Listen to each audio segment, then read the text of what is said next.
Movie stripe के पिटारे से आज निकली है एक बाप और बेटी की ऐसी अनोखी कहानी। जरा सोचें, कल अगर आपको अपने पिता के बारे में ऐसा सच पता चले तो क्या आप उन्हें अपना सकेंगे? ये सवाल इस कहानी को सुनने के बाद आज आप में से हर कोई खुद से करेगा। एक बेटी जो अपने पिता को ढूंढते हुए शहर आ पहुंची और उसे पता चलता है कि उसके पिता एक ट्रांसजेंडर है। 2011 की Indonesian film lovely man, director teddy, IMDb 7.6। किन किन हालातों से ये बाप और बेटी जूझते हैं, आइए सुनते हैं। दोस्तों, अगर आपको कहानियां सुनना अच्छी लगती है, आप इंजॉय करते हैं, तो प्लीज ढेर सारा लाइक, शेयर, कमेंट पक्के से करें ताकि आपके जैसे और भी लोग हमारी इस फैमिली में जुड़ सके और हमारी फैमिली और बड़ी हो सके। तो चलिए इसी के साथ मैं कहानी शुरू करती हूँ। ट्रेन की टूटी हुई कांच की खिड़की में एक लड़की का प्रतिबिंब नजर आ रहा है। वो चहाया है। उसकी आंखों में कई सारी उम्मीद और साथ एक डर भी है। उसने बगल में रखे अपने बैग से एक तस्वीर और उस पे रखा कागज पे लिखा एक पता निकाला। इसके साथ वो खिड़की से बाहर देखते हुए अतीत के यादों में गुम हो गई। यादों का सिलसिला तब टूटा जब उसे उल्टियां आने लगी। मुंह हाथ धोते हुए उसके फोन की घंटी बजी। कई बार बजने के बाद भी उसने फोन नहीं उठाया। फिर अपनी सीट पर बैठे बैठे उसकी आंख लग गई। शोरगुल से उसकी नींद खुली तो देखा जकार्ता स्टेशन प्लेटफॉर्म पर गाड़ी रुकी हुई है। वो झटपट ट्रेन से नीचे उतरी। पहुंचते पहुंचते शाम हो आई है। उतरते ही सबसे पहले चहाया ने माँ को फोन किया और उनसे माफी मांगी, यूं बिना बताए शहर आने के लिए। वो बोली, मैं एक बार अपने बाबा से मिलना चाहती हूँ। तुम इस तरह पूरी उम्र उन्हें मुझसे छुपा कर नहीं रख सकती। अगर मेरी किस्मत में उन्हें देख निराश होना लिखा है तो मैं ये जोखिम भी उठाने को तैयार हूँ। आज उनसे मिलकर मैं कल सुबह की पहली ट्रेन से वापस आ जाऊंगी, कहकर उसने फोन रख दिया। अब यहाँ शहर की चकाचौंध में उसकी आंखें खुली की खुली रह गई। खाली सड़कों में वो घूमते हुए उस पते की तरफ बढ़ने लगी। वहां पहुंचकर सामने नुक्कड़ की एक दुकान में उसने पूछा, सेजा तारा अपार्टमेंट यही है ना? आप सैफुल हरमन को जानते हैं? दुकानदार बोला, कौन सैफुल?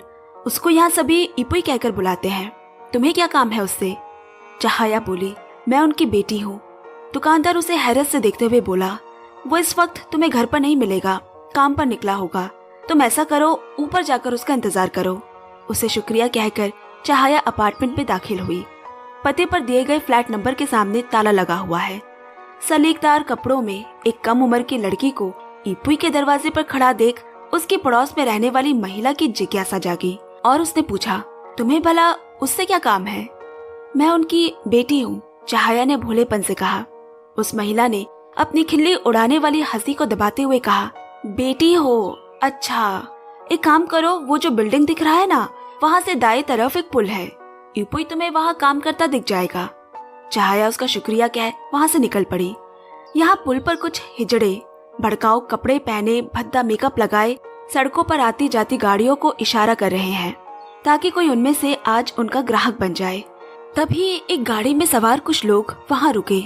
वो इपुई को ढूंढ रहे हैं। किसी एक को बुलाकर जब उन्होंने इपुई के बारे में पूछा तो वो बोली, हमने कई दिनों से उसे नहीं देखा। वो अब यहाँ नहीं आती। असल में वो उसे बचाने की कोशिश कर रही है। वो आदमी उसे धमका कर गया, बोल देना उसे कि अगर मेरे पैसे वापस नहीं किए तो उसकी खैर नहीं। अब यहाँ चहाया सड़क पर लगे एक ठेले में खाने पीने की चीजों को देख रही है। मालूम होता है भूख लगी है, पर पैसे कम है उसके पास। मन मसोस कर वो वहां से चल दी। जब वो पुल पर पहुंची, उसने छोटे कपड़ों में कुछ अजीब से दिखने वाले औरतों को देखा। वो उनके पास जाकर बोली, यहाँ कोई दफ्तर है क्या? जवाब ना में आया। अच्छा, तो फिर कोई ठेला लगाने वाला? अब उसके सवालों से वो हिजड़ा झुंझलाने लगी। एक तो ये धंधा का समय है, ऊपर से आज कोई ग्राहक भी अभी तक नहीं पकड़ा उसने। वो बोली, उफ, जाओ तो यहाँ से। यहाँ इस वक्त हमारे अलावा कोई भी नहीं आता। फिर चहाया बोली, सैफुल हरमन यहाँ आसपास कहीं काम करते हैं क्या? गुस्से में उस औरत ने इस बार कोई जवाब ही नहीं दिया। अब की बार वो बोली, इपुई को जानते हो? इस दफा उस औरत ने देखकर कहा, ओ इपुई, तो ऐसा बोलना। क्या गोल गोल बात घुमा रही थी तब से? वो रहा, वहाँ खड़ा है तुम्हारा इपुई। सामने लाल टाइट कपड़े पहने, कंधे तक बाल, मुंह पे मेकअप पोता हुआ एक आदमी खड़ा है। उस तक जाते जाते बीच में ही चहाया हिम्मत हार गई। घर से इतनी दूर का सफर इतना मुश्किल नहीं था जितना कि ये 4 कदमों का फासला तय करना। उसने सब कुछ सोचा होगा, बुरे से बुरा सोचा होगा, पर ये तो उसे सपने में भी ख्याल नहीं आया होगा कि उसका पिता एक हिजड़ा होगा। वो आधे रास्ते से ही मुड़ गई। उसे जाते देख वही औरत ईपुई के पास आकर बोली, वो लड़की तुम्हें सैफुल कहकर बुला रही थी, कौन है रे वो? ईपुई का माथा ठनका, क्योंकि यहाँ तो किसी को उसका असली नाम नहीं पता। वो तुरंत उसके पीछे गया और पीछे से कड़े आवाज में रुकने को कहा। चाहया डर कर रुक गई। ईपुई ने पूछा, क्यों रे, तुम मेरा नाम कैसे जानती हो? क्या काम है? वो घबरा कर रोते हुए बोली, मैं चाहया। नाम सुनते ही ईपुई को झटका सा लगा। वो अपनी शर्मिंदगी को नाराजगी से छुपाने लगा और बोला, तुम यहाँ क्या कर रही हो? और तुम्हारी माँ वो कहाँ है? चाहया बोली, मैं अकेली ही आई हूँ ट्रेन से। मैं आपको शर्मिंदा नहीं करना चाहती थी, बस आपको ये देना चाहती थी। कहकर उसने एक लाइटर बढ़ा दी जो उसने यहाँ आते हुए रास्ते से खरीदा था। लाइटर को बैग में रखते हुए वो बोला, तुम्हें इतनी रात ऐसे यहाँ नहीं आना चाहिए था। इतने में चाहया को फिर से उल्टी होने लगी। ईपुई अपनी चिंता छुपाते हुए बोला, सुबह से कुछ खाया है? चाहया ने ना में सर हिलाया। ये सुन वो उसका हाथ पकड़कर खाने की दुकान की तरफ ले गया। खाने के बाद ईपुई ने पूछा, क्या तुम्हारी माँ को पता है कि तुम यहाँ हो? हाँ, मैंने उन्हें यहाँ पहुँचकर बताया था। फिर वो बोला, हमेशा अपनी माँ की सुनना, उन्हें बिना बताए तुम्हें यहाँ नहीं आना चाहिए था। तभी उन्होंने देखा कि कोने में बैठा एक लड़का उसे बहुत देर से घूर रहा है। ईपुई बोला, मुझे तो आदत हो गई है लोगों की घूरने की। मुझे पता है वो क्या सोच रहे हैं कि एक स्कूल की बच्ची जिसके सर पर हिजाब है वो मेरे जैसे हिजड़ा के साथ क्यों बैठी है। वैसे तुम्हें कोई परेशानी तो नहीं हो रही ना मेरे साथ बैठने में? चाहया बोली, नहीं। और आपको? ईपुई हंसते हुए बोला, भला मुझे क्या दिक्कत होगी?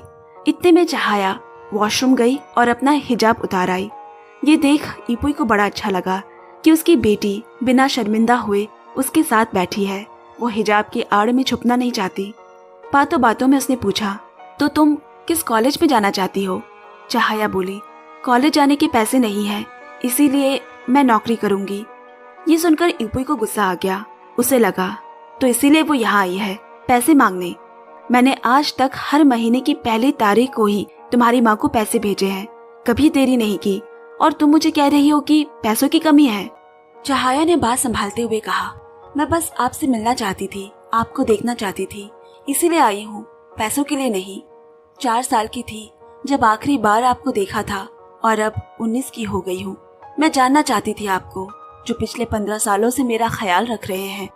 ईपुई बोला, जान लिया मुझे, अब क्या? तुम चाहती हो कि हम बाप बेटी जैसे रहे? ये नामुमकिन है। और वो उठकर वहां से चल दिया। बाहर आकर उसने चाहया के हाथ में आज की कमाई रखते हुए कहा, सुबह की ट्रेन से सीधा घर चली जाना और माँ से कहना हर महीने की तरह पैसे भेज दूंगा।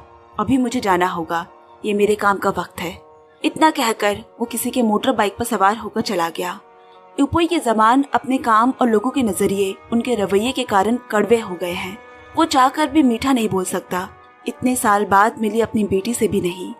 वापस काम पर पहुंचकर वो पाउडर के नीचे अपने आंसुओं को छुपाने की कोशिश कर रहा है और आते जाते मोटर बाइक को इशारा करके जोर जोर से हंस रहा है, जबकि अंदर से उसका दिल दहाड़ मारकर रोना चाहता है, मगर एक पुरुष यौनकर्मी के आंसू की इस दुनिया में कोई कीमत नहीं।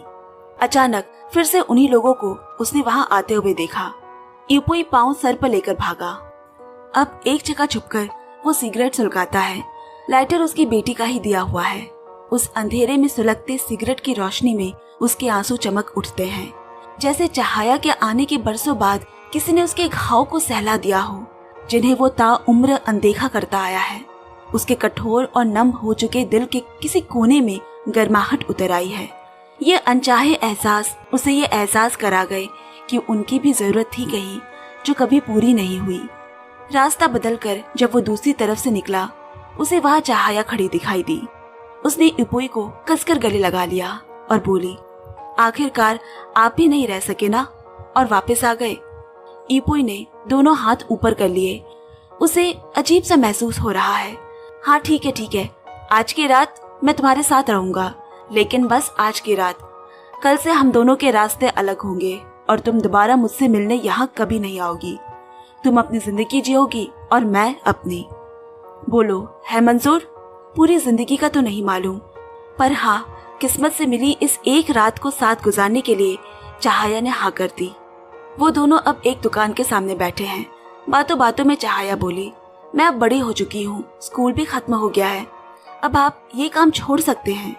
ये सुन इपुई तुनक गया। क्यों रे, क्या बुराई है मेरे इस काम में? किसी को लुटता नहीं हूँ, डाका नहीं डालता। अच्छा, तो अब तुम्हें पैसों की जरूरत नहीं तो कहती हो काम छोड़ दो। ये मत भूलो, मेरे पैसों की बदौलत ही तुम स्कूल जा पाई हो। बेचारी चाहया का मुंह इतना सा हो गया। उसने कहा, मेरा वो मतलब नहीं था। फिर थोड़ी देर बाद इपुई बोला, तो तुम्हें मेरे बारे में क्या बातें याद है? वो बोली, मुझे हल्का हल्का सा याद है, जब रात को बारिश में हम मस्ती करते थे और माँ हमें खूब डांटती थी और आप गिटार पे मुझे गाना सुनाया करते थे। ये सुनकर इपुई की आंखें भी ख्याली हो गई। आज सोचते हुए भी बड़ा अजीब सा लगता है कि वो दिन भी कभी हुआ करते थे। इसके बाद इपुई ने दुकानदार के पास से यूकेलेले बजाने को मांगा और टूटी फूटी धुन बजाने लगा, जिसके बाद दोनों ठहाका लगाकर हंस पड़े। फिर वहां से वो देर रात एक खाली मेले में गए। इपुई चुपके से चाहया को देखता है। उसे यकीन नहीं होता कि वो उसी की बेटी है। इतनी सलीकदार, इतनी तमीजदार, उससे तो कहीं गुना अलग। अब एक झूले में बैठे काफी देर एक आदमी को उसने घूरता देखा। चाहया पूछी, बाबा आप क्या उसे जानते हो? उसे देखकर इपुई के हाव भाव बदल गए। उसने चाहया को वही थोड़ी देर उसका इंतजार करने को कहकर उस आदमी से मिलने चला गया। वो उसका प्रेमी है और दोनों एक दूसरे से प्यार करते हैं। उसने इपुई से कहा, मैंने तुम्हें कितने फोन किए मगर तुमने कोई जवाब नहीं दिया। इपुई बोली, मुझे माफ कर दो मेरी जान, मैं कहीं फंसी हुई थी। मैंने कहीं से 3 लाख रुपए जमा किए हैं। अब ये मत पूछना कि कहाँ से आए इतने पैसे। मैं ऑपरेशन करके अपना लिंग बदलना चाहती हूँ ताकि तुम्हारे साथ जिंदगी गुजार सकूं। बस कल हम दोनों यहाँ से चले जाएंगे। ये एक रात मुझे दे दो, कल से मैं तुम्हारी हुई। अब उस आदमी के वहाँ से चले जाने के बाद वहाँ खड़ा इपुई चाहया को देखने लगा। अपनी बेटी के सामने किसी और आदमी से प्यार करता है ये जताने में उसे थोड़ी झिझक हुई, पर उन्हें उस हाल में देखकर भी चाहया अपने मन में किसी तरह की राय नहीं बनाती। वो जैसा भी है उसका बाप है और उसने वो मंजूर कर लिया है। अब खाली सड़कों पर चलते हुए कुछ 2:30 बजे हैं। इपुई बोला, पूरे दिन में ये वक्त मुझे सबसे अच्छा लगता है। लोगों की गाड़ियों की भीड़ कम होती है, लोग तुम्हें अजीब निगाहों से नहीं देख रहे होते और फिर सुबह की आजान सुनाई देती है। सुनकर अच्छा लगता है।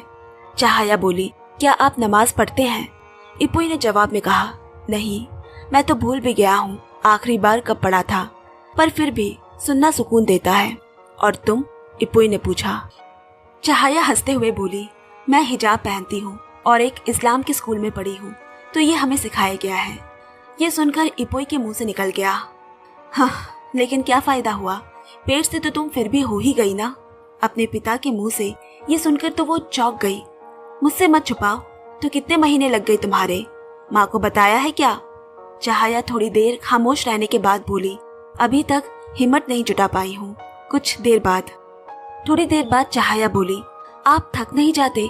इस तरह जीते हुए ये ऊंची सैंडलों से पाँव नहीं दुखते और इन तंग कपड़ों में सांस ले पाते हैं? इपुई ने तुनक कर जवाब दिया, हाँ, मैं जैसा हूँ मुझे पसंद है, इसीलिए मैं लोगों के ज्यादा करीब नहीं जाता, उनसे कोई उम्मीद नहीं रखता। लोग पास आकर ज्यादा दुख देते हैं, कोई हमें समझता नहीं, बस सवाल करते हैं, जैसे कि तुम, जैसे तुम्हारी माँ।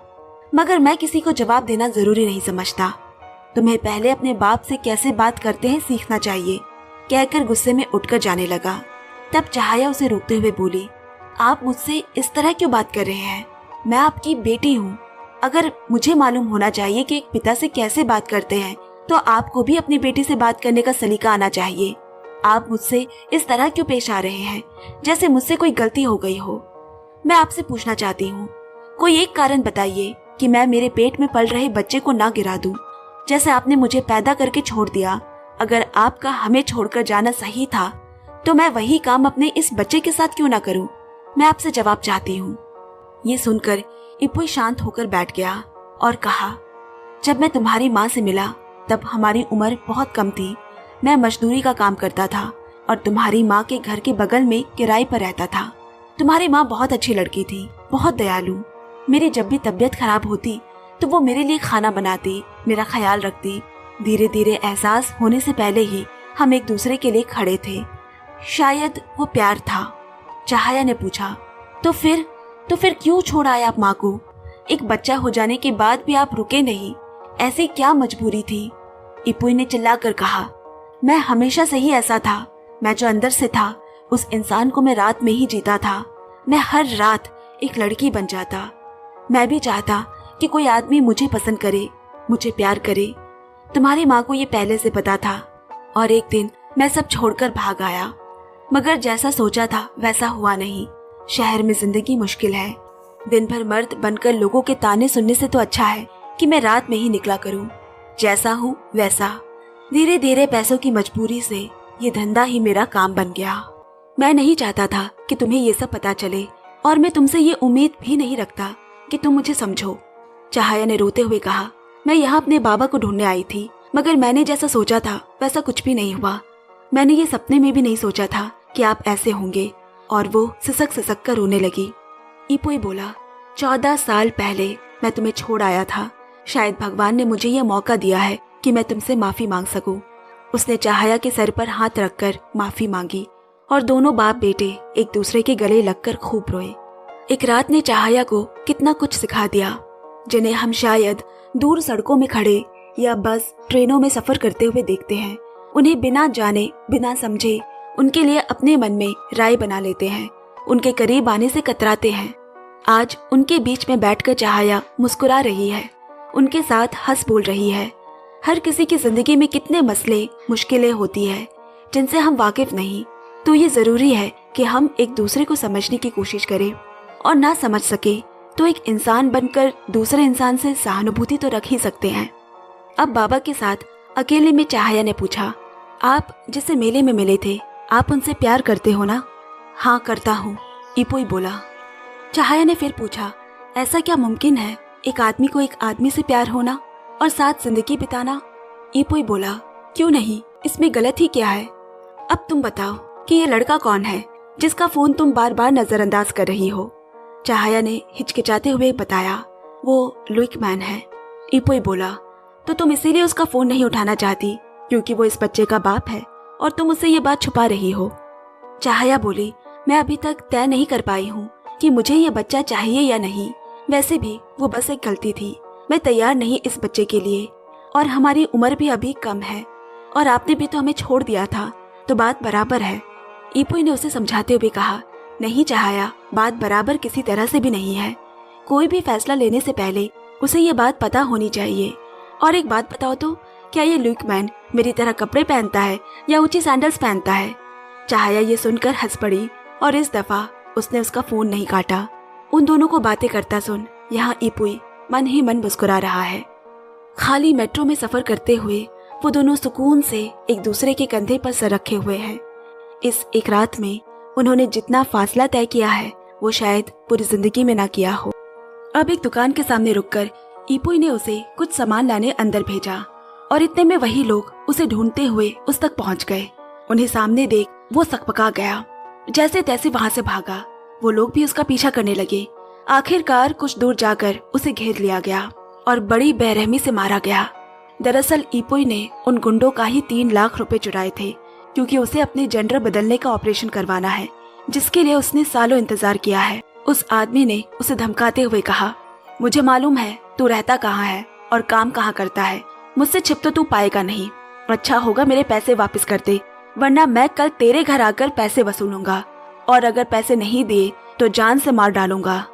इस पूरे शहर में एक हिजड़ा मर भी गया तो इससे किसी को कोई फर्क नहीं पड़ेगा। और फिर उसकी हड्डी पसली एक कर वहां से चले गए।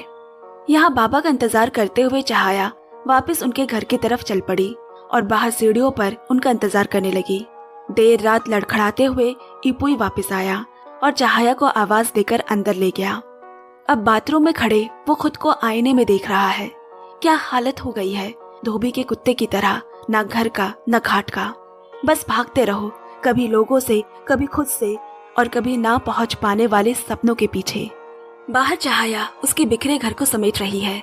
कहीं टेबल पर कचरा पड़ा है तो कहीं जूठे बर्तन। पूरा घर समेट जब वो अंदर के कमरे में दाखिल हुई, वहाँ उनके बचपन में बिताए कुछ यादों की तस्वीरें पड़ी है, जिसे सीने से लगाकर चाहया रो पड़ी। एक प्याली चाय की रखकर वो इंतजार करते हुए सो गई। यूपुई बाहर आया और उसे गोद में उठाकर बिस्तर पर सुला दिया, बिल्कुल जैसे बचपन में हमारे पापा किया करते थे। इस अतरंगी पिता बेटी की जोड़ी ने हमारा दिल ही जीत लिया है। उसके बाद उसने चाहया की माँ को फोन लगाया। वो सही सलामत है और अभी सो रही है। तुम्हें उसे अकेले यूं आने नहीं देना चाहिए था। तुम्हें तो मालूम है मैं कभी एक बाप बनने के लिए तैयार ही नहीं था। मैंने कितने लोगों को निराश किया है अपनी जिंदगी में, पर मैं अपनी बेटी को निराश नहीं कर सकता। वो शायद तुम्हें कुछ बताना चाहती है। उसे डांटना मत, बस सुनकर उसे रास्ता दिखाना। आज शाम तक वो घर पहुंच जाएगी। अब इसके बाद वो उन 3 लाख रुपयों को सामने रखकर सोचने लगा कि उसे आगे क्या करना चाहिए, जिसके लिए वो गुंडे उसके खून के प्यासे बने फिर रहे हैं। सुबह प्लेटफॉर्म पर गाड़ी का इंतजार करते हुए इपोई ने चाहया के हाथों में वो रुपए रख दिए। चाहया बोली, मैं यहाँ पैसों के लिए नहीं आई थी बाबा। वो बोला, मुझे मालूम है तुमने कभी मुझसे कुछ नहीं मांगा, मगर मैं कभी तुम्हारे लिए मौजूद नहीं रह पाया। उन खाली पलों को तो मैं वापस से नहीं भर सकता, ना ही ये पैसे उस खाली जगह की भरपाई कर सकेगा। मैं चाहता हूँ कि तुम ये रखो और अपनी कॉलेज की पढ़ाई पूरी करो। और तुम्हें तुम्हारा वादा तो याद है ना? आज से हमारे रास्ते अलग। तुम कभी मुड़कर मुझे नहीं देखोगी या मेरे पीछे नहीं आओगी। ये सब यही खत्म हुआ। और याद रखना, जिंदगी में कोई भी रास्ता सही या गलत नहीं होता, वो बस रास्ते हैं जिस पे तुम्हें चलने की हिम्मत रखनी होगी। अच्छा, तुम्हें याद है बचपन में बारिश में भीगना कितना पसंद था, भले ही उसके बाद माँ से कितनी भी डांट पड़े। जिंदगी भी ऐसी ही है। तुम इसकी बारिश से एक कोने में बैठकर बचने की या भागने की नहीं सोचना, बल्कि ये सोचना है कि बचपन की तरह उसमें कैसे नाचना है, क्योंकि कुछ भी कर लो बारिश तो होकर रहेगी। इसी के साथ ही चाहया की ट्रेन की सूचना दी गई। अब उसे जाना होगा। उसने बाबा का हाथ चूमा, उनसे एक आखिरी बार गले लगी और जाते हुए मुड़कर उसे देखने लगी। उसने भी आशीर्वाद देते हुए हाथ उठा दिया। इसके साथ ही उनके बचपन में बिताए कुछ बेहद दिलकरीब दृश्यों के साथ ये कहानी यहीं पर खत्म हो जाती है। इसी के साथ मुझे भी इजाजत दीजिए। दोबारा मुलाकात होगी। धन्यवाद।